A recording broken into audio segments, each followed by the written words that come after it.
et bienvenue à Frédéric. Bonjour Justine.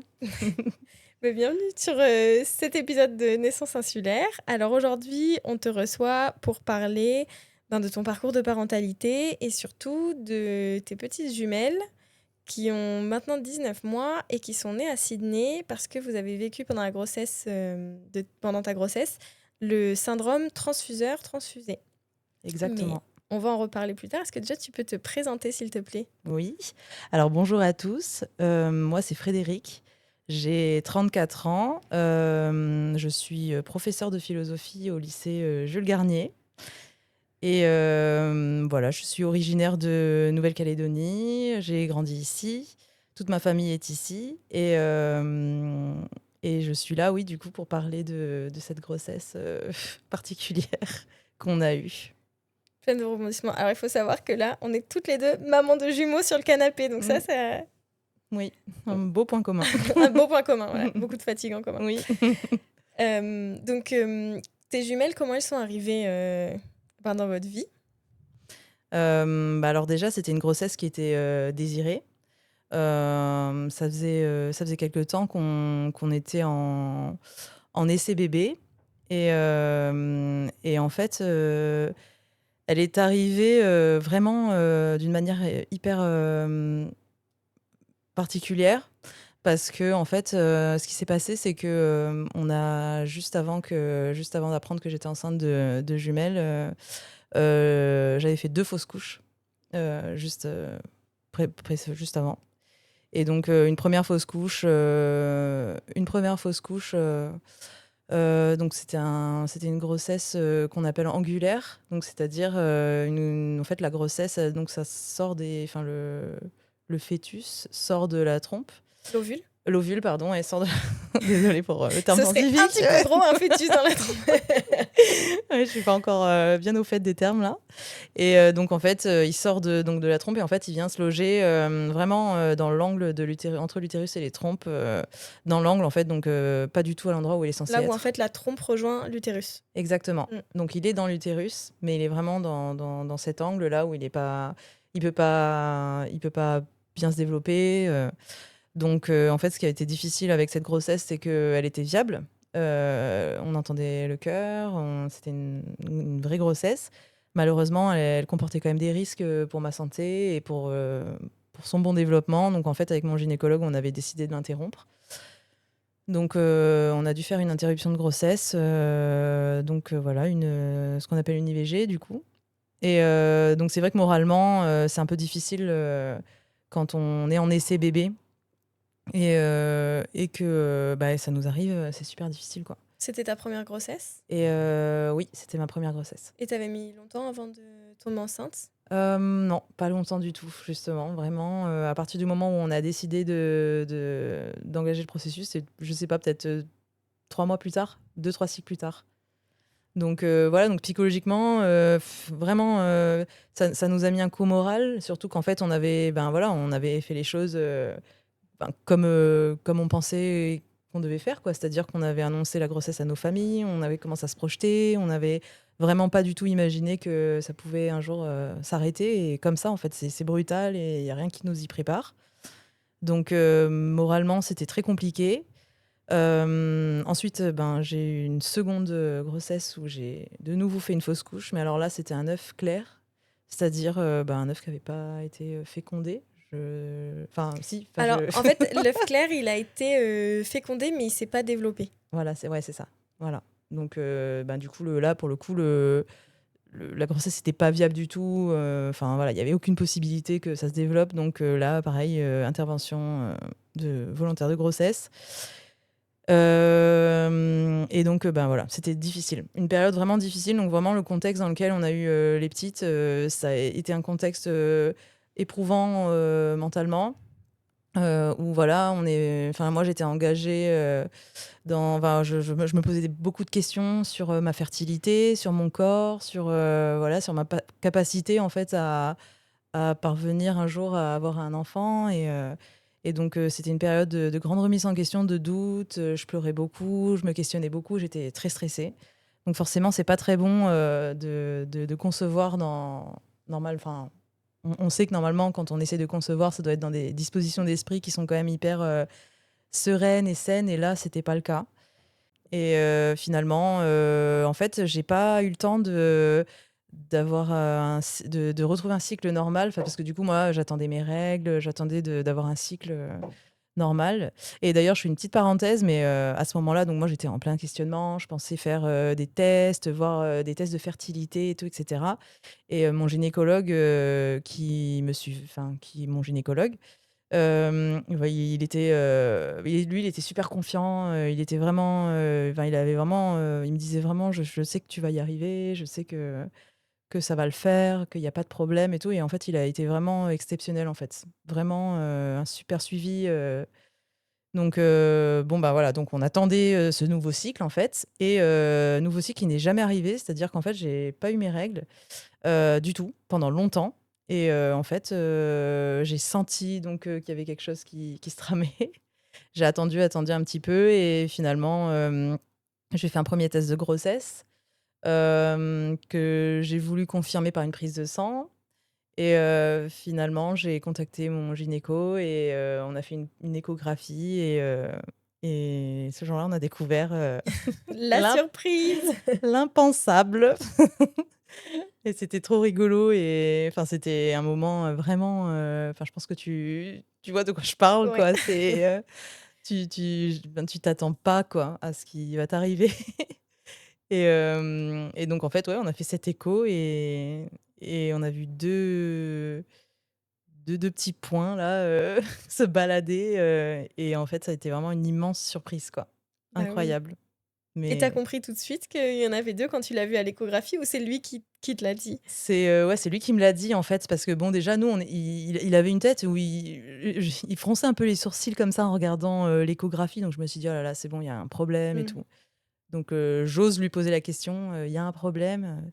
Il me dit: «Non, non, non, non, non, alors, pardon, il y a pas de problème, hein, mais je voulais confirmer quelque chose» et finalement, effectivement, je pense que c'est confirmé. Bah, écoutez, je vais vous montrer tout de suite, on va arrêter le suspense et là, ils m'ont dit: «Bah, donc voilà, vous voyez, là, il y a un 1er petit point et là, si je bascule, il y en a un deuxième». Et je lui dis: «Mais qu'est-ce que ça veut dire?» Il dit: «Bah, ça veut dire qu'il y en a 2. Vous attendez des jumeaux». Donc ouais, immense surprise. Mais tu sais que ça a un nom, ça s'appelle le choc gémellaire. Ah ouais, bah, je Parce que c'est vraiment un choc, en fait, quand tu ouais. l'apprends Ah ouais. et il y a plein de réactions différentes. Ah ouais. Mais je Ah sais ouais, pas, ouais. toi, tu réagi comment? Est-ce que c'était le fou rire? Est-ce que ça t'a la panique? Franchement, ouais, déjà le mot choc, c'est clair que c'était un immense choc dans le sens où, enfin, je sais pas comment t'expliquer, mais j'y croyais pas, quoi. Enfin, je sais pas, je vivais les choses vraiment, enfin, toutes les secondes duraient. Enfin, c'était, je pensais, comment je vais l'annoncer, qu'est-ce que mon copain va penser, enfin. Et puis surtout, voilà, on était dans cette espèce d'essai, bébé et enfin, donc ça va, mon gynéco, il est quand même super, bon, déjà, il est super et puis en plus, il est très terre à terre, très réaliste, il m'a tout de suite annoncé la couleur. Il m'a dit que c'était des grossesses, considérées comme, à risque, et que voilà, pour l'instant, en fait, c'était tellement petit qu'on savait pas déjà si c'était des monos, Bibi, monobi? voilà, c'est ça, on savait pas. Alors juste pour Ouais, pour la traduction. recontextualiser, Oui. il y a 3 types de grossesse gémellaires, qui sont bichoriales biamniotiques, monochoriales biamniotiques Oui, ou mono, donc monochoriales monoamniotiques ouais. et donc les grossesses bibi, les bibis, je moi j'ai eu une bibi, donc on les Mmh. appelait les bibis. Les bibis, tu as 2 placentas, 2 poches. Ouais, Les monobis, c'était ton cas, c'est mon cas.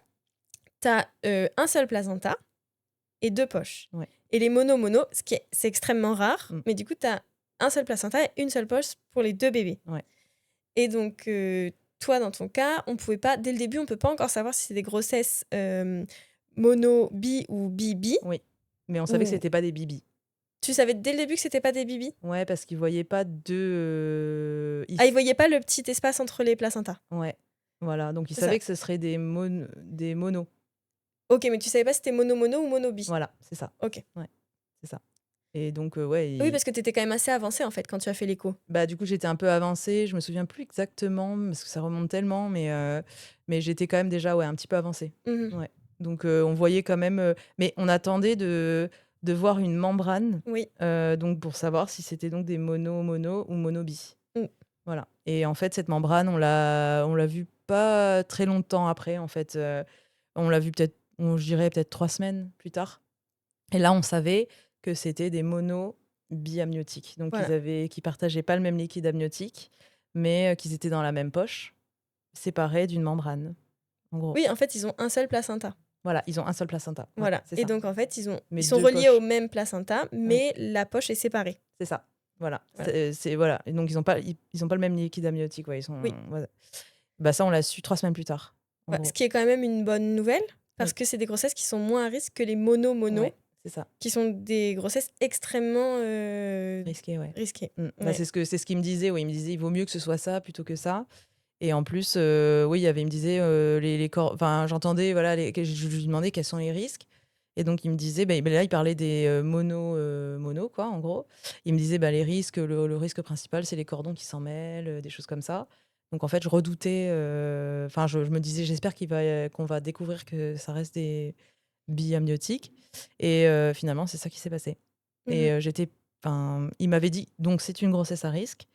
Donc je vous arrête immédiatement. Déjà, avant même de savoir, quel type de grossesse gémellaire c'était, il m'avait dit: «Je vous arrête une semaine», déjà.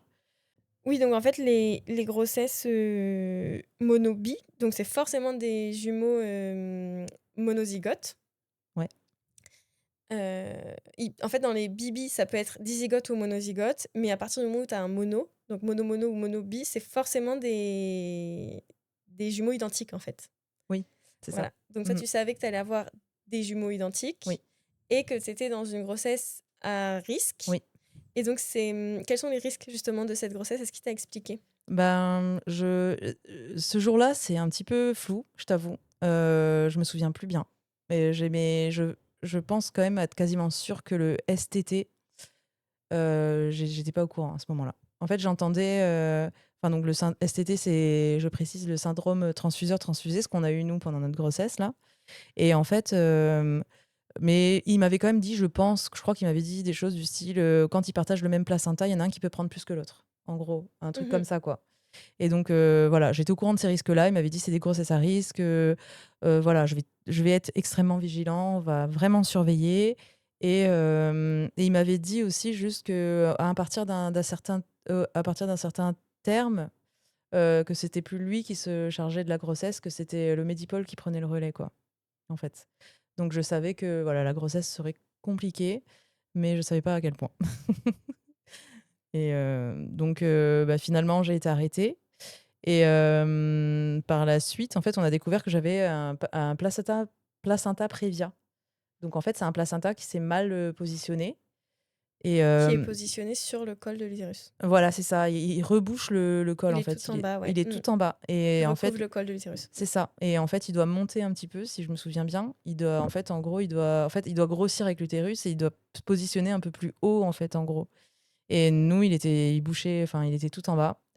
Et donc, bon, ben, alors là, la décision a été, assez, prise, enfin, lui, il a pris une décision radicale. Il m'a dit: «Je vous arrête jusqu'à la fin de l'année, scolaire».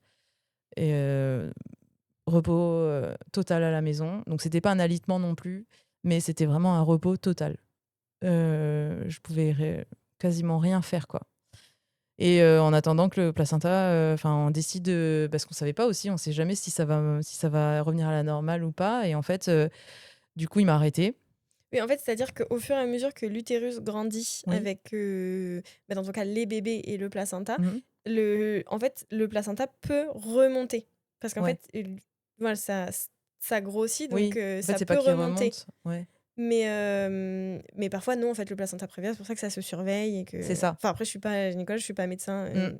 Oui, voilà, c'est ça. Mais en fait, je Oui. sais pas si ça remonte pas, mais en fait, ça suit le mouvement de l'utérus, alors que là, Oui, parce que ça le suit pas. l'utérus va grandir, en fait. Voilà, Ouais. c'est ça. Et moi, il était resté bloqué, quoi. Donc bon, sachant qu'en plus, c'était une grossesse gémellaire et que le placenta, dans une grossesse, mono-bi est quand même, Très gros. bah, très gros et très, très, très, très important, à surveiller. Bah, voilà, il a pas enfin, en gros, là, il m'a dit, «Repos total». Mmh. Donc en fait, bah, c'est ce que j'ai fait. Je me suis arrêtée.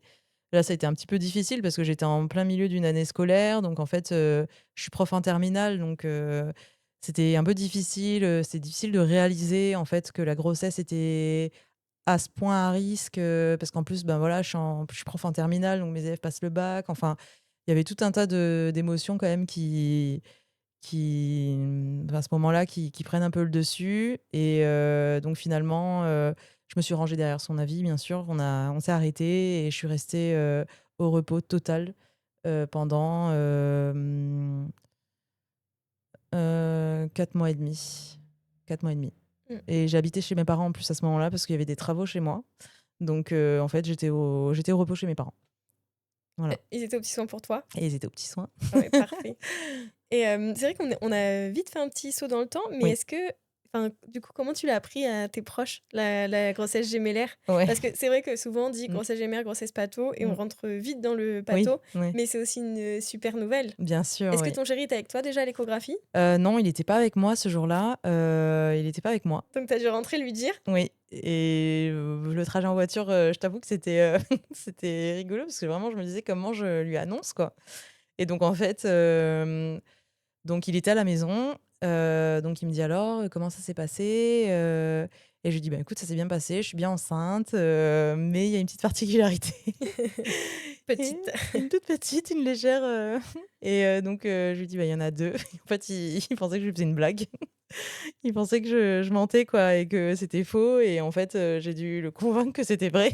Je vais Donc te montrer oui, l'échographie. c'est clair, c'est exactement ça. Donc c'était son choc gémellaire, en fait, c'est comme ça qu'il l'a il l'a géré.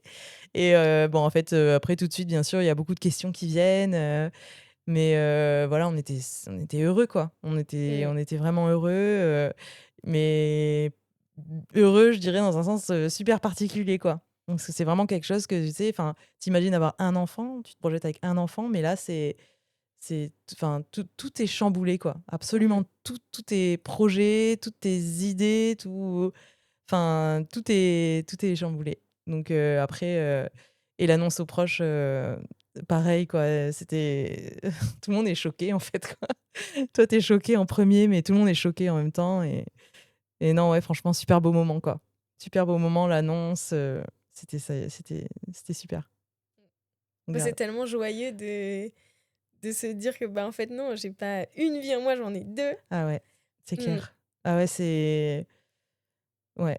Ouais, franchement, c'est Passer le inexplicable. choc gémellaire. Oui, passer le choc gémellaire, c'est vrai que tu te dis: «J'ai 2 êtres qui grandissent en Mmh. moi», j'ai aucun mot pour expliquer à quel point, ça chamboule absolument, tout, en fait. Toute ta perception, tout ce que tu imagines, tout ce que tu penses, tout est complètement chamboulé, par, 2 toutes petites choses qui sont en train de grandir en toi. Et c'est vrai que c'est vrai que merci d'avoir voulu prendre un petit moment pour en parler, parce que c'est vrai que c'était un moment magique, quoi. Mmh. C'était magique, franchement. Ouais, je suis d'accord. Mmh. Mmh. Et et oui, et beh, qui dit grossesse gémellaire dit quand même grossesse, Ouais. très suivie, Mmh. encore plus quand, c'est monocorial. Mmh. Hem et donc après, donc toi, tu étais au repos. Ouais, j'étais au Là, repos. pour le coup, tu as eu le temps de te projeter, tu as eu le temps de réfléchir. Bah, du coup, oui, on a vu, j'avais tout le temps qu'il fallait pour, me renseigner, sur ben, voilà, les modalités d'accouchement. Donc bah, on m'avait prévenu que ce serait, presque à coup sûr, enfin 90 sûr, que ce serait une césarienne. Mais par rapport au placenta prévien. Alors, par rapport à la grossesse gémellaire, il me Mmh. disait qu'en général, comme c'était des grossesses considérées comme étant à risque, qu'on partait beaucoup plus souvent sur, une césarienne, bien que l'accouchement par voie basse, n'était pas exclu. Mais voilà, il me prévenait quand même enfin, il savait qu'en fait, déjà, j'avais un projet de naissance, le plus naturel possible, je voulais vraiment accoucher, vraiment, enfin, sans péridurale, dans la salle physio, nature là du de la clinique. Mais bon, il m'a dit: «Ça, t'oublies, enfin, ça va être compliqué». Mais il m'a dit que bon, après, au Medipôle, ils étaient extrêmement compétents, que ça excluait pas qu'on puisse, avoir un accouchement par voie basse, mais qu'il fallait que je me prépare quand même à un accouchement, hyper médicalisé, quoi.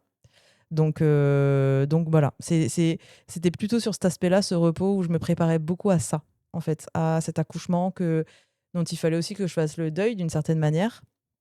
Euh, voilà, me préparer à cet accouchement, me préparer à cette vie qu'on n'avait pas imaginée. Et tout s'accélère, quoi. Ouais, puis c'est une sacrée logistique aussi, hein. C'est une immense logistique, ouais. Et mentale, physique, financière, enfin, tout, même repenser la maison, en fait. On a engagé des travaux, du coup, immédiatement. On a tout repensé, quoi. Et donc, ouais, j'avais 4 mois pour le faire, donc beaucoup de temps. Et finalement, à l'issue de enfin, c'était en novembre, en fait, finalement. En fait, on avait des contrôles, du coup, toutes les 2 semaines, et c'était à chaque fois des mardis. Je me souviens de ça. C'était des mardis toutes les 2 semaines. Et un jour, par bonheur, on voit que le placenta est monté. Et donc, j'ai plus ce placenta prévia. C'était un problème qui était derrière nous, quoi. Et je pouvais enfin vivre une grossesse normale, en fait, entre guillemets, parce que c'est jamais vraiment normal. Mais et il me dit, c'est bon, en fait, t'es libérée de ça maintenant. Tu peux sortir, tu peux aller marcher, tu peux vivre, en fait. Et à ce moment-là, je me souviens que c'était les corrections des copies du bac, et que donc j'avais pu retourner au lycée, revoir mes élèves, retravailler un petit peu, me réengager un peu dans une vie un peu normale, quoi, où voilà, je pouvais aller faire des courses enceinte, faire des choses enceintes. Et finalement, cette liberté n'a pas duré longtemps, parce que, en fait, à ce moment-là, je ressentais des contractions. Tu sais, ça s'appelle des je sais plus comment ça s'appelle, c'est des petites contractions que tu ressens, Oui, des contractions de faux travail, je crois que c'est Braxton X, mais oui, c'est ça. je suis pas sûre de la prononciation. Oui, Braxton Hicks, ouais, c'est ça. Et donc en fait, je ressentais ça, et donc en fait, j'avais ma sage-femme qui suivait aussi en parallèle à ce moment-là, que je vais voir, et elle me dit: «Effectivement, on sent, le ventre qui se durcit, bien, et qui se relâche», et c'était souvent, en fait. J'en avais plus de 10 par jour, et elle m'avait dit: «C'est vrai que normalement, tu pas censé en avoir plus de 10 par jour. Mais comme c'est des grossesses gémellaires, moi, je te conseille quand même d'aller faire une écho, hem, à l'hôpital, enfin, à la clinique, quoi». Sachant que j'avais eu mon rendez-vous chez mon gynéco, je crois, 2 ou 3 jours avant, quoi. Et donc en fait, elle me dit: «Vas-y quand même, par précaution, c'est une grossesse gémellaire, on sait jamais». Oui, Et le risque aussi dans la grossesse gémellaire, je me permets oui, de t'interrompre, mmh, c'est la prématurité. oui, oui, Et donc c'est quand même, bon, oui. il y a d'autres complications comme tu dis, le STT, quand c'est dans le cas de grossesse mono, mais en fait dans toutes les grossesses gémellaires, la prématurité, c'est quand même quelque chose qui fait peur. Ouais, c'est ça. En plus, Mmh. c'est vrai que, je l'ai pas mentionné, mais c'est vrai que, c'est la chose à laquelle on s'attend, en fait. Mmh. Enfin, c'est ce qu'il m'avait dit. Il m'avait dit: «En général, mon gynéco m'avait dit: «On va pas au bout des 39 semaines, là. En général, ils naissent, avant, et ils sont prématurés, quoi». Donc il fallait s'attendre à de la prématurité. Alors si je me souviens bien des chiffres et je suis pas sûre de ce que j'avance, Mmh. je crois que c'est 50 des grossesses gémellaires qui sont, 50 des jumeaux naissent prématurés. Ah oui, quand même, ouais. Mmh. Ouais. Oui, Alors donc après, ça dépend, il y a plusieurs stades de prématurité, ça dépend du stade, mais en ouais. tout cas, de la petite prématurité, enfin toutes les prématurités regroupées, Mmh. 50 des jumeaux naissent prématurés. Ouais. Ah ouais. Oui, oui. Mm. Ouais, donc c'est vraiment énorme, quoi. Donc en même temps, il y en a 2. Et il y en Et au a bout d'un deux. moment, Mm. même si ta grossesse, est normale, au bout d'un moment, ça prend de la place, quoi. Faut qu'ils sortent. Et donc je me rends à la clinique un petit peu comme ça, hein, enfin sur un nuage. Moi, je vivais une grossesse normale, j'étais pas stressée, il y avait la seule chose qui me stressait, c'était les travaux à la maison qui se passaient pas très bien. Et donc en fait, j'y vais comme ça, vraiment, je demande même pas à mon compagnon de m'accompagner, en fait, j'y vais juste pour contrôler, parce que, et en fait, j'arrive à la clinique, et là, je vois mon gynécologue qui était de garde, à la clinique ce jour-là, qui partait, en fait, qui sortait de sa garde. Et donc je lui dis, «Ben, voilà, je suis là pour, faire un contrôle». Il me dit: «Oui, oui, allez faire un contrôle, on sait jamais, et tenez-moi informée». Et donc en fait, j'arrive, là-bas, ben, ouais, je me souviens que j'étais allongée sur cette, cette table-là, et donc elle me fait ce contrôle, et elle me dit, je lui dis: «Ça va?» Et elle me dit, «Ben, non, je crois que il y a une poche qui a beaucoup plus de liquide que l'autre, et je suis pas assez experte, en fait, pour faire des diagnostics. Mais je pense que vous devriez aller urgemment au Medipôle parce que je crains que, en fait, vous soyez en train de faire un STT, un syndrome Transfuseur transfuseur-transfusé. transfusé. Oui, parce qu'en fait, ils regardent plusieurs signes Oui, dans le STT, et ouais, notamment si les poches sont un peu équilibrées, oui, la vessie la vessie. des fœtus, Mm, s'il y a une toute petite vessie, une très grosse vessie, mm. et puis bon, après d'autres choses qui ne sont pas de mon ressort, mais en tout cas, ça, je sais que Ouais. c'est des choses qu'ils regardent. Et si tu grossis d'un coup aussi, c'est aussi un Ok, symptôme. Et c'est ce qui m'était arrivé. J'avais grossi d'un coup, enfin j'avais pris beaucoup de poids d'un coup. Et mais ça avait pas. Enfin, il y a tellement de choses à savoir aussi que on n'avait pas spécialement vu le risque du STT à cause de ce symptôme-là. Mais en tout cas, ce qui était fou, c'est que 2 jours avant, j'avais fait mon contrôle chez le gynéco et que tout allait bien, quoi. Tout était mm, équilibré et en 2 jours, tout s'était. Enfin, et c'est ça qui m'a fait peur. La première chose qui m'a fait peur, c'était ça, c'était la rapidité avec laquelle ce symptôme il évolue en fait. oui, parce que le STT, j'imagine que ça, ils te l'ont expliqué, mais en fait, ça peut changer très très vite, Ouais, en quelques heures. en quelques heures. Ouais. Et il y a plusieurs stades, stade 1, 2, 3, 4. Et en fait, les stades, ils peuvent ne pas évoluer aussi 1, 2, 3. Tu peux passer du 1 au 4. Tu peux passer du 1 au 2 en quelques heures, quoi, en un claquement de doigts. Donc, c'est ça qui fait super peur. Donc, en fait, bah voilà, juste à ce moment-là, je vais au Medipôle en urgence. Je contacte mon compagnon, bien sûr, et tout, on y va ensemble. Et au Medipôle, donc c'était un vendredi soir. Ils confirment le diagnostic. Et ils me disent, «Il faut absolument que vous reveniez», et c'était vraiment à la veille de Noël. On était, le 22 décembre, quelque chose comme ça. Et en fait, on me dit, «Bon, bah, il faut absolument que vous reveniez, demain, pour faire un nouveau test et tout et cetera, mais avec le docteur», donc là, avec la gynécologue en question, mais demain, on vous recontacte. Qui est spécialisé dans les grossesses à risque, c'est ça? Voilà, enfin, c'était une échographiste, donc Ok. qui allait vraiment regarder et faire poser un diagnostic extrêmement précis, quoi. Donc en fait, le lendemain, on m'appelle pour me dire: «Bon, en fait, on va vous donner rendez-vous pour le 26 ou le 27 décembre, donc après Noël». Moi, à ce moment-là, j'avais commencé de me renseigner sur bah, le STT et tout, et en fait, je savais à quel point ça évoluait vite. Je voyais à quel point ça pouvait être dangereux. Et en fait, donc là, j'ai vraiment insisté auprès de l'hôpital en leur disant: «Non, il me faut un rendez-vous demain, quoi. J'attends pas le 26 décembre, en fait. Je peux pas, en fait. Je peux pas attendre dans un tel stress, avec une telle. Enfin, moi, j'avais rien à part ce que je trouvais sur Internet. Et donc, je lui disais: «J'ai vraiment besoin d'être rassurée, en fait, par quelqu'un d'extrêmement compétent». Donc, en fait, finalement, cette docteure, elle accepte de me prendre, elle me glisse entre deux rendez-vous, et elle confirme le STT. Et là, elle me dit qu'il faut qu'on fasse un Evasane à Sydney d'urgence. Parce qu'en fait, à ce moment-là, j'étais encore au stade 1. Donc le stade 1, c'est un stade où il y a un déséquilibre au niveau du liquide amniotique, mais la vessie n'est pas encore impactée, les organes vitaux ne sont pas encore impactés. En fait, tu peux aller jusqu'à la fin de ta grossesse avec le stade 1 sans que ce soit trop grave.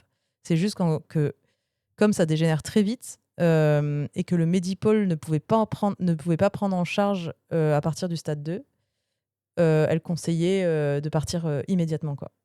L'Evasane, qui est du coup, je précise si jamais il y en a Oui. qui connaissent pas, même Mm. si c'est vrai qu'on connaît tous, c'est l'évacuation sanitaire. Parce qu'en fait, il y a certaines pathologies qui ne peuvent pas être prises en charge sur le territoire, auquel cas on est évacué, donc une évacuation sanitaire, ou vers la France ou vers l'Australie. Voilà, c'est ça. Oui. Voilà. Bah, donc elle me propose, elle, un Evasane vers l'Australie, vers Sydney. Et en fait, bah, moi, comme j'avais eu quelques heures juste avant où je m'étais beaucoup renseignée, en fait, j'avais vu que le meilleur hôpital, la meilleure prise en charge du STT, c'était l'hôpital Necker à Paris. Et donc, je lui avais demandé à ce moment-là si c'était possible de m'orienter plutôt vers Paris, chose qu'elle avait acceptée. Mais en fait, finalement, avec le recul, c'est vrai que l'hôpital en Australie, déjà, ils sont très compétents. Ils sont même, je crois que les médecins de Sydney étaient formés par les médecins de Necker.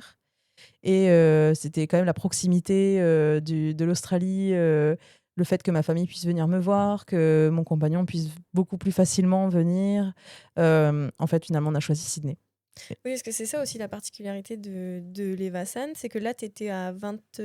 Alors j'étais à 23 semaines et quelques. C'est Mm, ça. Et donc, en fait, potentiellement, tu vas rester longtemps ouais, à l'hôpital et longtemps dans un pays étranger. oui, Donc, c'est vrai qu'on a quand même cette chance de pouvoir... Enfin, qu'on ait ce... Je sais pas si c'est un partenariat, j'ai pas les bons termes, mais qu'on puisse avoir ces évacuations sanitaires, en tout cas en complètement. Australie, parce que ben, on est à 2 heures de la maison, quoi. Ah, complètement. C'est Mm. c'est- c'est une chance immense qu'on a. Et ils sont extrêmement compétents en Australie, en Ah plus. oui, ça c'est clair. Mm. Vraiment, oui, on peut se remettre. Alors c'est vraiment les yeux fermés. Ils sont vraiment extraordinaires, quoi. C'est une médecine aussi élaborée que la médecine française. Enfin, je veux Oui, dire, bien en sûr. fait, en tout Mm. cas, on peut y aller sans problème, quoi. Donc, ben voilà, on a engagé les démarches Pour pour l'Australie, l'Australie. ton compagnon, il Euh, a pu venir avec toi? oui, immédiatement, en fait, on avait. Alors, moi, j'étais prise en charge par la CAFAT à 100%. Et lui, donc, lui, on lui a pris un billet. On avait un petit peu peur pour le visa. Est-ce qu'on allait pouvoir aussi rapidement avoir un visa? Et finalement, on a pris un billet pour le 25. Non, le 26 décembre au matin. On est parti le 26 décembre. Et on y est resté. On est parti le 26 décembre, donc, et on savait pas du tout combien de temps on allait rester, en fait. Mm. Et voilà, là, tu sais que tu pars pour l'inconnu, quoi. Tu Ouais. pars pour l'inconnu avec un risque immense pour tes bébés. Euh, un risque, voilà, de mort.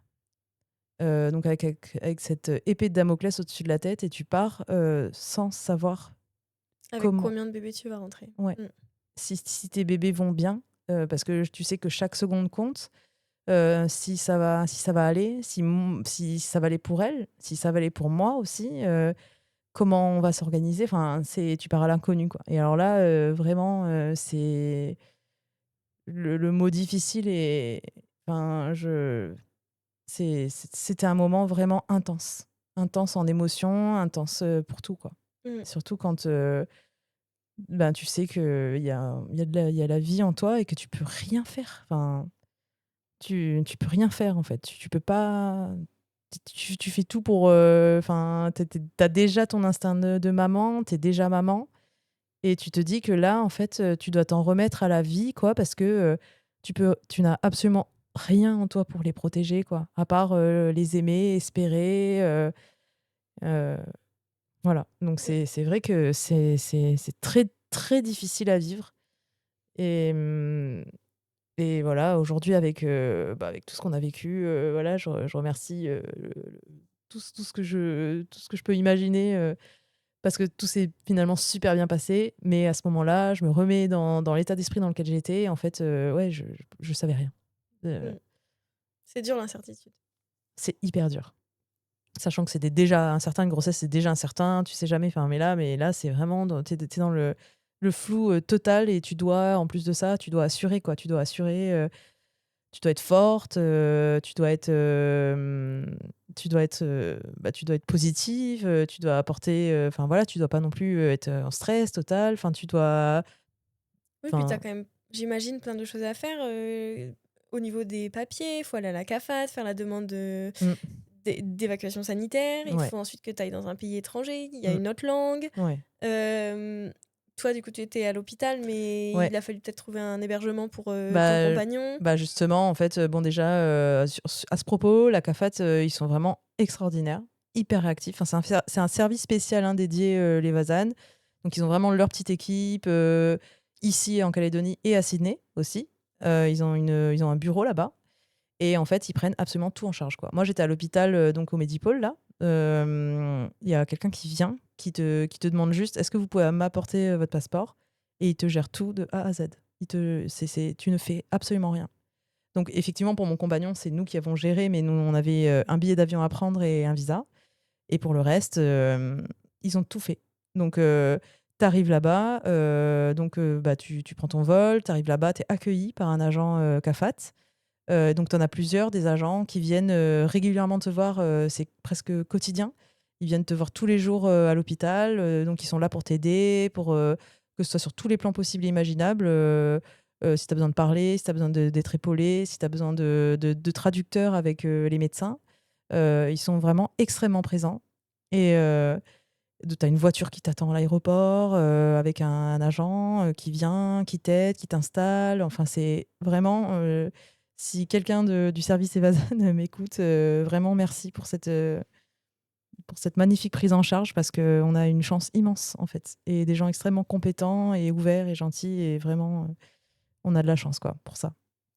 Donc, par contre, mon compagnon, lui, en fait, ce qui s'est passé, et ça a été super à l'hôpital dans lequel on était, c'est qu'il y avait une espèce de un petit fauteuil, là, club, qui se dépliait en lit. Et en fait, il a passé 1 mois et demi à dormir sur sur ce fauteuil. Et l'hôpital acceptait, en fait, qu'il soit là. Donc, il a passé 1 mois et demi avec moi. Et il s'est arrangé avec ses patrons au travail qui ont été super sympas. Et il a pu rester avec moi tout le long, en fait. Tout le long du processus, il était avec moi. Il n'est jamais rentré. Et ça a été heureusement quand même, parce que être allongé dans un lit d'hôpital H24 sans personne, je l'aurais vécu différemment. Alors que là, il était là, il était présent pour toutes les échographies, il était présent pour tout, en fait, pour tout ce qu'on a vécu, il a été là. Donc c'est vrai que ça, c'est incroyable. J'ai eu Mm. une chance incroyable dans le malheur qu'on a vécu, en fait. Ouais, t'étais pas seule. Non. Et donc là, qu'est-ce qui se joue pour toi et pour tes jumelles à ce moment-là? Tu savais déjà que c'était des filles? Oui, on savait que c'était des filles, on l'a su tôt. Et on avait déjà, enfin, on savait qui était où dans mon ventre. Et donc on savait que c'était Zoé qui était en difficulté. Parce qu'en fait, Zoé, ce qui se passait, c'est que donc le syndrome transfuseur-transfusé, il y a un bébé qui donne toute sa substance, en gros, vitale à l'autre, enfin, Oui, en fait, au niveau du placenta. du placenta, il y en a les vaisseaux se sont rejoints et en fait, il y a un bébé qui reçoit plus de sang, donc forcément après il y a plus Voilà. de nutriments, Mhm. et l'autre bébé qui en reçoit moins. C'est ça. Donc Donc c'est il y a pour le ça donneur, qui était Éléonore. qui est le transfuseur et Et le transfusé. c'est ça. Il y a le donneur et receveur, transfuseur et transfusé. Et donc, en fait, Éléonore était le donneur et Zoé était le receveur. Donc, en fait, on peut penser que le donneur, c'est lui qui est le plus en difficulté, puisque ben, du coup, il donne toutes ses substances, tous ses nutriments et tout à l'autre. Il a beaucoup de moins de liquide amniotique. Alors qu'en fait, finalement, là, le risque était beaucoup plus grand sur le receveur, sur Zoé, parce qu'en fait, bah, elle recevait trop. Donc, elle avait une piscine, ils appelaient ça pool, de liquide amniotique autour d'elle. Donc, en fait, ça faisait énormément de pression au niveau de ses organes vitaux, notamment sa vessie. Et donc, en fait, le risque, c'était que, il y avait que cette pression, en fait, qu'elle la supporte plus, en fait, quoi. Et Et au niveau de ses organes, il me ouais. semble, hein, je suis pas sûre, mais il Mm. me semble qu'au niveau des organes aussi, du coup, ils sont obligés de fonctionner plus vite parce qu'ils Oui, ont trop d'apports. Donc exactement. ça peut fatiguer le Le cœur, les cœur, reins. tout, exactement. Et en fait, on voit aussi, et ça c'était impressionnant, tu vois la vessie, donc parce qu'ils ont beaucoup de liquide amniotique, donc en fait ils la boivent et tout, mais ils peuvent pas l'évacuer, il y en a trop. La vessie, hein, elle faisait la taille d'une balle de, enfin l'échographie, elle faisait la taille d'une balle de golf, quoi. Alors Sur un tout que petit bébé. sur un tout petit bébé, tu vois ça, tu vois un rond énorme. Tu vois, donc il surveillait beaucoup son cœur, qui avait un rythme cardiaque anormal, ses reins, tout. Et Éléonore, elle, du coup, elle avait rien. Elle avait une poche de quelques millimètres autour d'elle, donc la poche de liquide amniotique, elle s'était collée à elle, en fait. Elle était toute comprimée. Mais par contre, elle vivait bien. Elle était bien. Ça lui suffisait. Du coup, le minimum vital, mais elle, ça allait. Et il y avait quand même aussi le risque pour elle qu'elle n'ait pas assez de liquide aussi amniotique et que sa vessie disparaisse. En fait, on surveille ça aussi. Mais elle, Donc là, tu c'était. étais passée au stade 2 déjà. Bah non, justement, on est toujours resté au stade 1. Ok. Voilà. Et en fait, le stade 2, c'est le stade où les organes vitaux commencent à beaucoup moins bien fonctionner. Ok. Donc là, on était vraiment à la limite du stade 2, mais on était toujours au stade 1. Donc ce qui se jouait pour nous, il y avait plusieurs choses déjà. C'est que, en fait, normalement, pour le STT, il y a une opération au laser qui permet je crois que tu cautérises, enfin tu sépares les vaisseaux qui sont liés dans le placenta et que du coup, bah, chacun puisse avoir ses apports. En gros, enfin, tu l'expliqueras peut-être mieux que moi.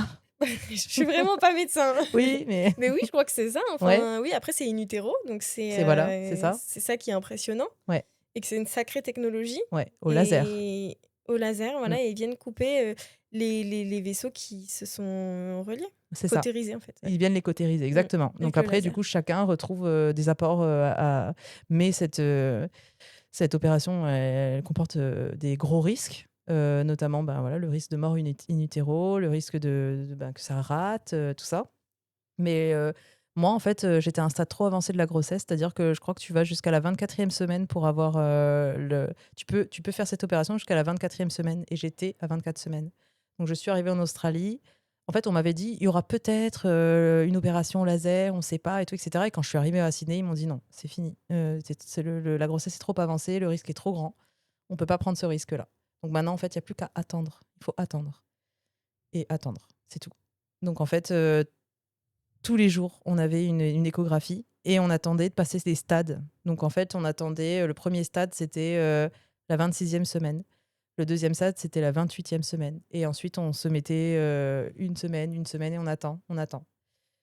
Et Pour sortir voilà, de l'extrême prématurité. exactement. En fait, c'était pour sortir de l'extrême prématurité. Donc quand j'y étais à 24 semaines, on était dans l'extrême prématurité. Je crois que je sais même pas si un bébé peut naître à partir de 24 semaines, je crois. Il me semble qu'avant 22 semaines, les bébés ne sont pas réanimés. Ouais. Et ensuite, oui, ils sont réanimés. Oui, c'est ça, Mais ouais. ça reste des très très grandes prématurités et c'est Extrême. des naissances qui sont. Enfin, c'est. Ouais. Voilà, qui ne garantissent pas non plus. Ah oui, oui, c'est clair. Mais bah oui, ça c'est clair. Mais bon, bah en tout cas, du coup, on n'était pas, ce qu'on voulait, c'était sortir de l'extrême prématurité, qui était donc fixée à 28 semaines, 27 ou 28. Mais du coup, eux, c'était en Australie, c'était 28. Donc voilà, on attendait. Et c'était ça. Tous les jours, on attend, on attend. Un jour de Et plus, un jour de plus. voilà, un jour de plus. Et c'est ce que mes amis me disaient, ma famille me disait. En fait, c'était le mojo, quoi. C'était aujourd'hui une journée de plus, quoi. Et demain, et aujourd'hui, et demain, et voilà. Et en fait, en plus, bon, j'avais du diabète gestationnel, donc super. Mon seul plaisir en Australie, c'était du coup de pouvoir Pas de Tim commander Tam. sur Uber Eats. Mais bon, bah écoute, voilà, on avait du diabète gestationnel, donc j'étais suivie par un médecin. Je devais me faire des piqûres toute la journée, des piqûres, je devais me piquer pour voir le taux de sucre dans le sang. Je devais me faire des piqûres pour le diabète matin et soir. Voilà, du coup, j'étais énorme, j'étais vraiment, mon ventre était énorme. Et en fait, le fait que, j'ai beaucoup de liquide amniotique dans la poche de Zoé, ça me comprimait énormément au niveau du sternum, et c'était extrêmement douloureux, vraiment extrêmement douloureux. Donc en fait, on a pris une première décision, enfin les médecins ont pris une première décision, d'extraire quelques De litres. drainer un peu de liquide Ouais, amniotique. c'est ça. Voilà, on a pris cette décision-là, mais cette décision n'est pas anodine parce que, bah, elle peut comporter des risques. Déjà, quand tu touches à la poche amniotique, tu as un risque d'infection, un risque que la poche te perce, et donc de naissance. Donc en fait, bah, pour prévenir ça, ils te donnent en fait, bah, tu fais une préparation comme si tu allais accoucher, quoi. Et notamment, ils te donnent des corticoïdes, non, des stéroïdes. Des corticoïdes Des corticoïdes pour pour que la les maturation poumons des maturent. poumons, Oui. c'est ça. Donc c'est, pour que les poumons, dans le cas d'une naissance du coup, et que parce que comme les poumons ne sont pas formés avant, si je dis pas de bêtises, la 36 ou 37e semaine, je crois qu'ils sont bien viables. Quand Moi, je me souviens plus en fait. Je sais pas. Comme ça, je dirais 32-33 Ouais, pour la maturité ouais, des poumons. mmh, ouais, Qu'après, mais vers 35, 36, 37, c'est la succion. ouais, ouais, enfin, moi, je me souviens plus, Ouais, ouais. mais Mais bon, en tout cas, j'ai l'impression de passer un examen. oui, oui, on a mal révisé. Mais ouais, donc du coup, bah, de toute façon, c'était pas les poumons n'étaient pas viables, donc il faut maturer, il faut donner, voilà, des corticoïdes pour maturer les poumons, et c'est pas sans risque non plus. En France, tu peux pas aller au-delà de 2 prises par grossesse, parce que c'est du coup, tu as des répercussions ensuite sur les poumons, sur les fonctionnalités pulmonaires et tout, et donc j'étais extrêmement stressée. On a fait ça la première fois, mais comme j'étais stressée, ils m'ont donné un espèce de calmant là. Un truc super. J'étais sur un nuage, quoi. Moi, je plane, je planais, en fait, et donc ils me drainent quand même 3 litres, Ah oui. de liquide, et là, alors je sens un soulagement, immédiat.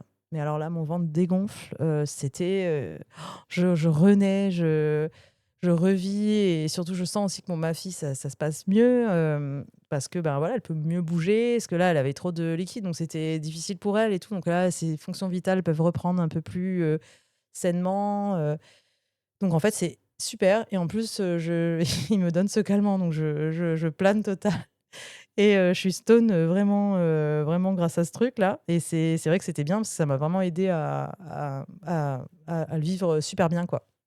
Donc on fait ça une première fois, ça se passe bien, aucun problème. Mais malheureusement, quelques jours plus tard, le liquide, revient, vite et donc en fait d'ailleurs, on voit que Zoé a moins de liquide, mais Éléonore a un peu plus de liquide du coup aussi. Ça lui permet à elle de reprendre aussi un petit peu de force. Mais finalement, le déséquilibre revient très, très vite et on repart, 10 jours, enfin c'était ouais, 8 jours plus tard, on refait une nouvelle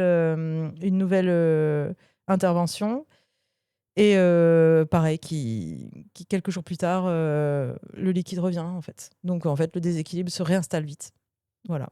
Donc on continue à faire ce qu'on faisait, c'est-à-dire à attendre, jour au jour le jour, au jour le jour avec cette épée de Damoclès au-dessus de la tête. On avait tous les jours des médecins différents qui venaient nous ausculter. On avait, notre médecin, lui, était parti, faire un road trip en Inde, une retraite spirituelle. On le voyait plus, on voyait plus notre médecin, mais en fait, c'était une équipe donc qui se relayait tous les jours, tous les jours. On avait des visages différents tous les jours et c'est vrai que c'était un peu difficile, quoi. Parce que là, tu en vois plus le bout, tu sais pas quand est-ce que tu vas sortir, tu sais pas que tu sais enfin, voilà. Et donc en fait, finalement, un jour, donc c'était début le 4 février, j'étais à 30 semaines plus 3 et moi, j'attendais maintenant la 32e semaine.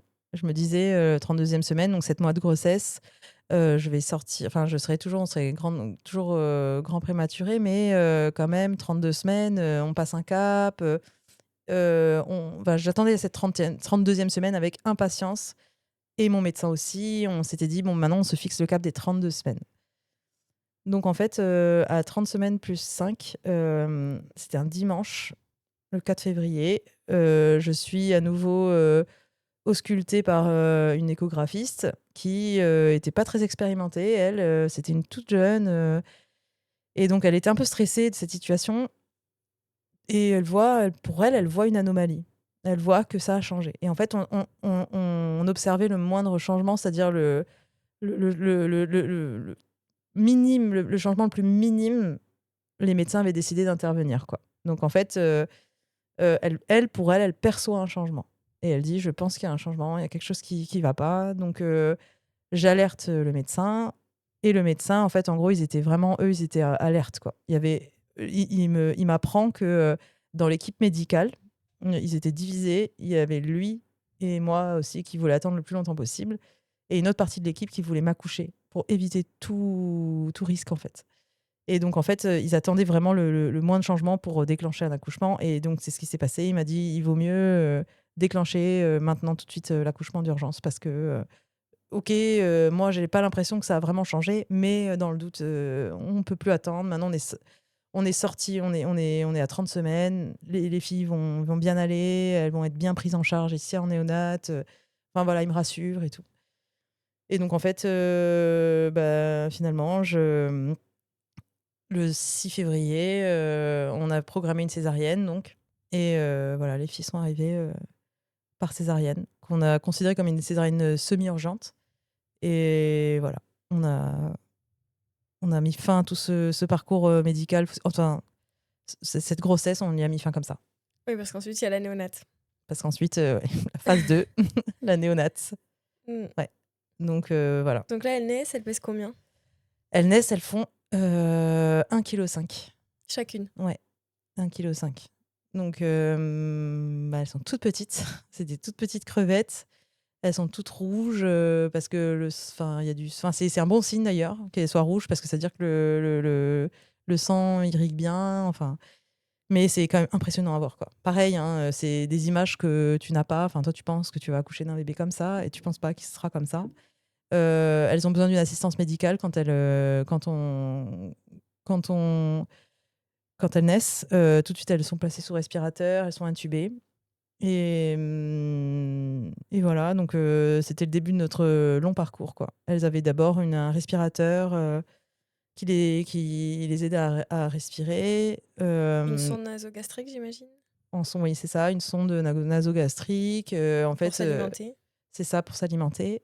Et donc au début, ça faisait comme un petit chapeau comme ça, en fait, qu'elles avaient sur la tête pour maintenir en fait le respirateur. Et avec tout un tas de câbles et de fils partout. Il y en a un sur les mains pour prendre les constantes, un sur les pieds. Elles en ont sur le corps aussi pour mesurer la fréquence cardiaque. Enfin, c'est c'est pas un bébé que tu vois sans rien. Enfin, je veux dire, c'est notre premier rapport à la enfin, nos premiers contacts avec les filles, c'était, on soulève, des dizaines de fils et oui, c'était ça, en fait. Elles étaient comme ça. Ça t'a impressionné? Tu y étais préparée ou pas? En Australie, ils te préparent, ils t'emmènent en néonat, ils te montrent comment ça se passe, comment vont être les bébés. Ils te disent: «Voilà, ça c'est si elles naissent à 24 semaines, elles seront comme ça, si elles naissent à 30, elles seront comme ça». Enfin, ils t'emmènent visiter la néonate, quoi. Donc tu vois, OK. ouais. Et en amont, avant que tu visites la néonate, ils ont une espèce d'album où ils te montrent des bébés, ils seront comme ça, elles seront comme ci, elles seront comme ça. Donc c'est quand même, tu as une petite préparation en amont. Mais voilà, ça reste du théorique. Toi, quand tu vis la chose, Oui, c'est tes enfants, ouais, c'est différent. c'est tes bébés, quoi. Donc bah, voilà, après ils font les choses, ils essaient de faire les choses les plus normales possibles. Tu as ils te mettent en peau à peau, donc après avoir accouché, bah, après avoir, ils te recousent et tout et cetera, mais ils t'emmènent en néonat, ils te mettent le bébé sur toi, en peau à peau. Enfin, ils essaient de faire un truc le plus normal, en fait, possible malgré, tout. Donc voilà, donc en tout, bah, c'était pareil, en fait, on reprenait, un processus, d'étapes, quotidien, mais là, avec elle en vie, dans des petites couveuses, et c'était par stade, ça devait évoluer par stade. Donc d'abord, le stade du respirateur, le gros respirateur, ensuite on l'enlève pour le mettre, ce qu'ils appellent des lunettes. C'est des petites, bah, c'est comme c'est plus fin, en fait, et ça t'aide, mais c'est une aide respiratoire. Et en fait, cette aide respiratoire, il commence à 5, donc c'est le plus haut niveau d'oxygène, et il faut en fait que tu arrives à 1, au niveau 1, pour, estimer, un jour pouvoir sortir de l'hôpital, quoi. Donc en fait, ils font 5, 4, 3, 2, 1. Mais, le truc, c'est que parfois on faisait 5, 4, 3, 2, et là, ça allait pas, donc on repassait au stade 5, 4, 3, et voilà. Et c'était comme ça pendant, 1 mois et demi. Pendant 1 mois et demi, on est donc moi, je suis sortie de l'hôpital. Hem, et là, en fait, la CAFAT, ils ont une pension à Sydney, qui est pas très loin qui était, par chance pour nous, qui était pas très loin de l'hôpital. Et tous les matins, ils nous emmenaient, à l'hôpital. Enfin, il y a un taxi qui t'emmène à l'hôpital. Nous, on passait notre journée, sur place avec les bébés sur nous, toute la journée. Voilà, tu as le bébé sur toi, tu tires ton lait, au bout d'un moment, ils t'apprennent aussi à leur donner le sein. Hem Et voilà, notre journée, c'était ça. Et tu dans une bulle, en fait, il faut pas que tu penses que tu fait un pas en arrière quand, on a augmenté la dose du respirateur. Faut pas que tu penses à des choses comme ça parce qu'en fait, tu flanches vite et tu en fait, tu tiens, tu as une force, immense. Enfin, tu dans une bulle et en gros, voilà, et tu attends qu'un jour, on te dise, «C'est fini maintenant, vous allez pouvoir rentrer à la maison», et Mmh. voilà. Ça a duré, 1 mois et demi en tout en néonat, à Sydney. OK, et votre famille, elle a pu venir vous voir un petit peu, Ouais, alors, ma sœur est venue, mes parents, ma mère aussi est venue. Donc ma sœur est venue, bah, c'était par hasard, elle avait pris ses billets pour venir en Australie, j'étais encore enceinte. Donc et par hasard, en fait, ben, à ce moment-là, c'est là qu'on a découvert la petite anomalie et qu'on m'a déclenché et qu'on a accouché. Donc en fait, elle était là au elle moment où était j'ai là pour la accouché. naissance? Ouais, elle était là pour la naissance, Incroyable. incroyable. Et ma mère, est venue aussi, elle est venue aussi, pendant que j'étais enceinte, et elle est aussi venue après quand j'avais accouché, donc ça, c'était génial, quoi. Franchement, Vous aviez le c'était droit à la visite en néonat ou pas? oui, ouais, OK. ouais. Ah oui, oui, là-bas, je sais qu'ici au Medipôle, c'est plus strict. Mais là-bas, tu peux beaucoup plus facilement y aller, en fait. Mmh. Enfin, les visites étaient autorisées. Bon, après, c'était en période où tu dois porter un masque. En fait, tu as quand même des règles. Mais oui, elles pouvaient venir. Donc ça, c'était trop bien. Franchement, on a eu de la chance pour ça.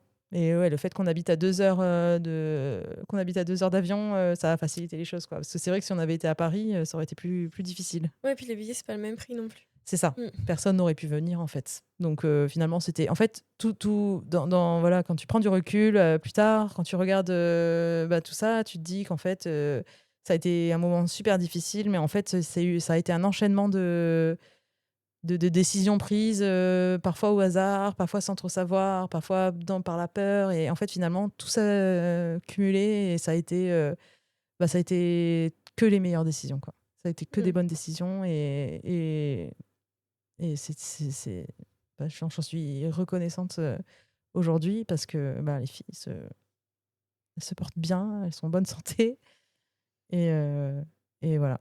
Mmh. Et est-ce qu'on t'a, donc après les 1 mois et demi en néonat en Australie, est-ce que tu es transférée en néonat au Medipôle ou vous rentrez chez vous? Non, ouais, dans un premier temps, ils veulent faire une petite liaison entre, hôpital et hôpital, quoi, Mmh.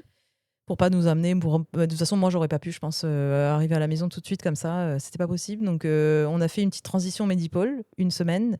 Ils avaient plus de place en néonat, donc on a été, dans une chambre de pédiatrie OK. et voilà, c'était pour faire une transition et en fait, le truc, c'est que moi, à ce moment-là, j'étais, quand même, j'ai eu un espèce de contre-coup. Il y a quelque chose qui me faisait tenir en Australie, je sais pas quoi, mais quelque chose, une force, enfin quelque chose, qui me faisait tenir et quand je suis arrivée à la maison, ça a été, j'ai eu une immense coup de fatigue, quoi. Mmh. Enfin, j'ai eu un immense, relâchement. Donc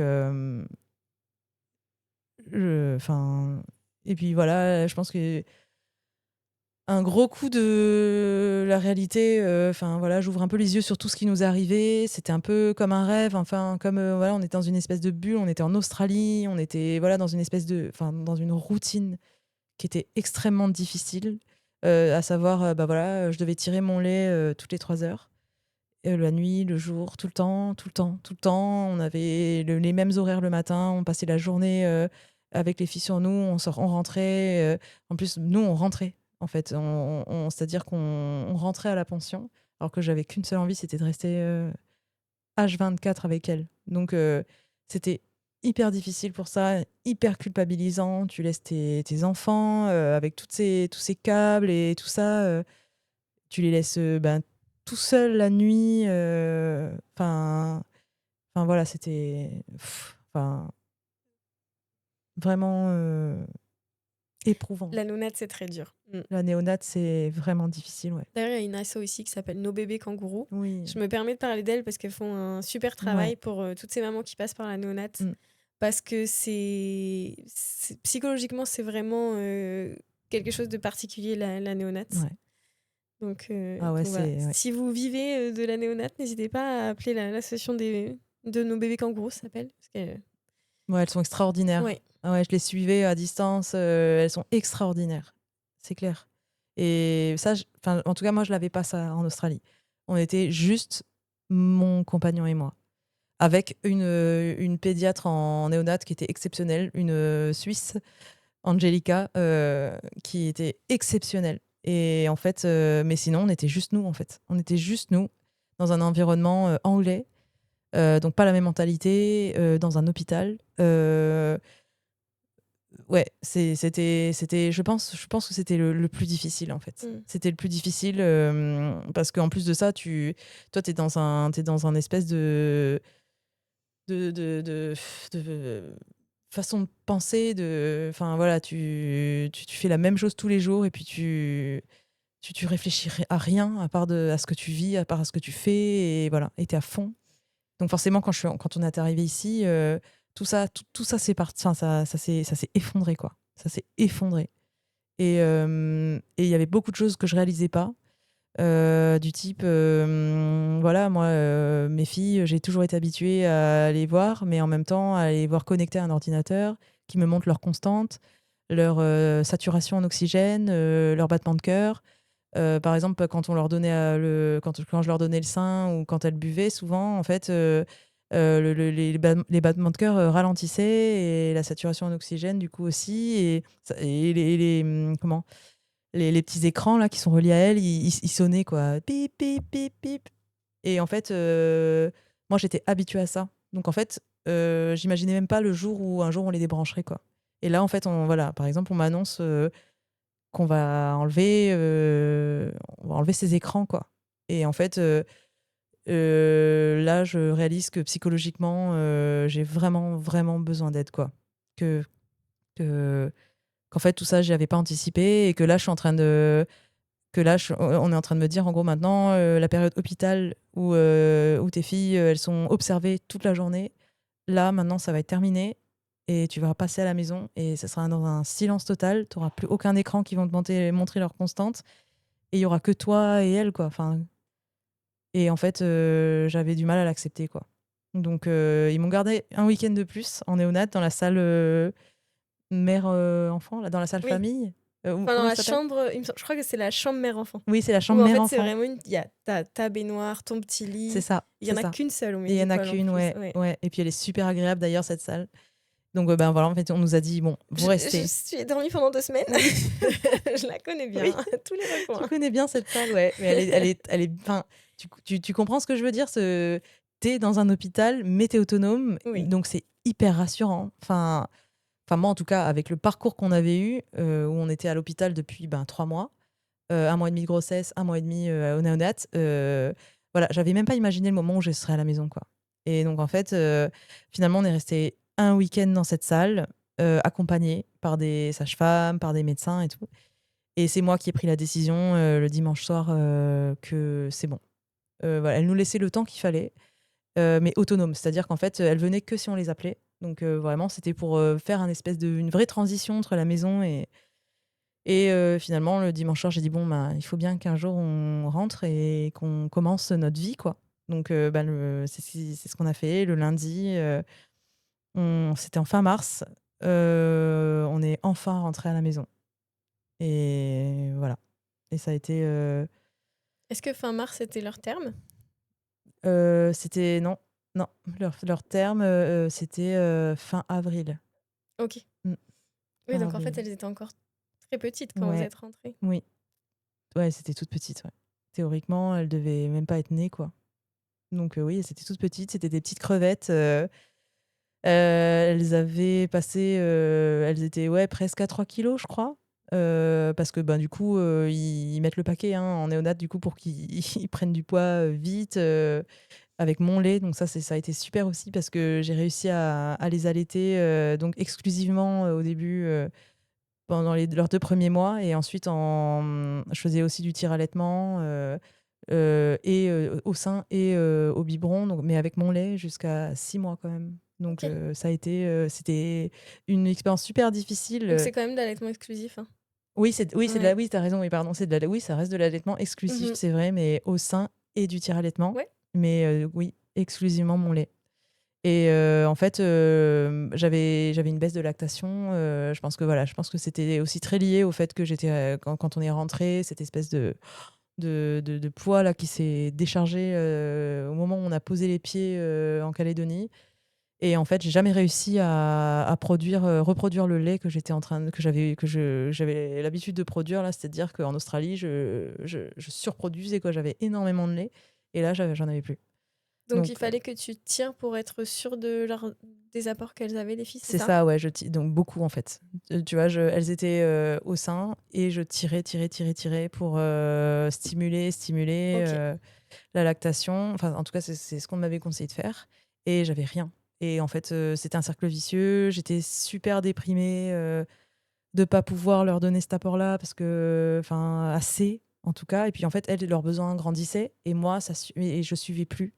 Et mentalement, ça devenait super difficile aussi. Donc en fait, à 6 mois, j'ai décidé d'arrêter parce que ma santé mentale était très impactée par, le fait que je produisais pas assez de lait et que j'avais plus en fait, j'avais épuisé toutes les enfin Toutes les j'avais 4 ressources, ah là. ouais, Mmh. tout ce que je pouvais quoi, prendre, des amandes, faire ci, faire ça, enfin suivre tous les conseils possibles et imaginables Et au bout d'un moment, je me suis dit, là, je suis en train de ma santé mentale, elle est en train d'être trop impactée. Je vais m'enlever ce poids-là. J'ai donné tout ce que j'ai pu. Et maintenant, on va passer au lait artificiel. On a choisi du lait de chèvre. Et voilà. Mais en tout cas, je suis super contente d'avoir pu de faire 6 mois d'allaitement. Enfin, pour moi, ça a été, vu le parcours, vu ce qu'on a vécu et vu la difficulté, du coup, ben, je suis très contente quoi, d'avoir pu leur apporter ça. Ouais, bien sûr. Mm. Mm. Même si j'aurais voulu faire plus, mais en tout cas, je pouvais pas, vraiment. Donc voilà. Ben, déjà, la prématurité sur l'allaitement, c'est quand même c'est un enjeu. Ouais. Ouais. Ouais. Sur parce qu'en fait, il y a la succion qui rentre en jeu, il y a Oui, plein de et la choses. succion, je crois que c'est 32 semaines. Non, c'est bien plus tard C'est la bien plus succion. tard la Ouais. succion. Mm. Et donc, comme elles sont nées à 30 plus 5, je crois qu'on a attendu, pas longtemps, mais en tout cas, bon, en Australie, à peine t'as accouché, qu'elles sont déjà en train de stimuler ta lactation pour produire le colostrum et tout. Enfin, elles sont au taquet. Ils ont un équipement de pointe. Ils ont des conseillers en lactation spécialement dédiés donc à ça pour qu'ils viennent constamment t'aider à stimuler ta lactation. Elles te prêtent un tire-lait, dernier cri. Enfin, pour ça, ils sont extraordinaires. Et en fait, elles les ont très rapidement mises au sein, en fait, pour stimuler la succion, quoi. Donc, en fait, rapidement, elles étaient au sein. Je crois qu'au bout de 10 jours, elles arrivaient déjà à bien téter. Incroyable. Incroyable, quand même. Hein. Sur des tout petits bébés comme Toutes ça. petites, Ouais. elles avaient des toutes petites bouches. Enfin, c'est fou. Comme quoi, enfin, tout est très bien fait. La vie est très, très bien faite. Et voilà, j'ai pu leur donner mon lait, que ce soit du lait tiré, le colostrum déjà, puis mon lait, puis voilà. Et aujourd'hui, elles sont en parfaite santé. Donc, tout ça, finalement, pour que du bonheur, quoi. Ouais, ben merci d'être venu nous parler de ton parcours avec les filles et aussi ton chéri. Bah, merci à vous de m'avoir reçu. Qu'est-ce qu'on peut te souhaiter pour la suite? Eh ben, écoute, Du repos. du repos, ouais, j'allais te dire. Je me suis dit, j'hésite entre est-ce que je parle des filles mais alors, ouais, beaucoup, beaucoup, beaucoup de sommeil à rattraper. Mais ça, ouais. Eh oui. Et pour toi aussi. Oui. D'ailleurs, on a réussi à pas s'endormir sur le canapé. Oui, Incroyable. ouais, on a tenu au moins 1 heure, c'est bien.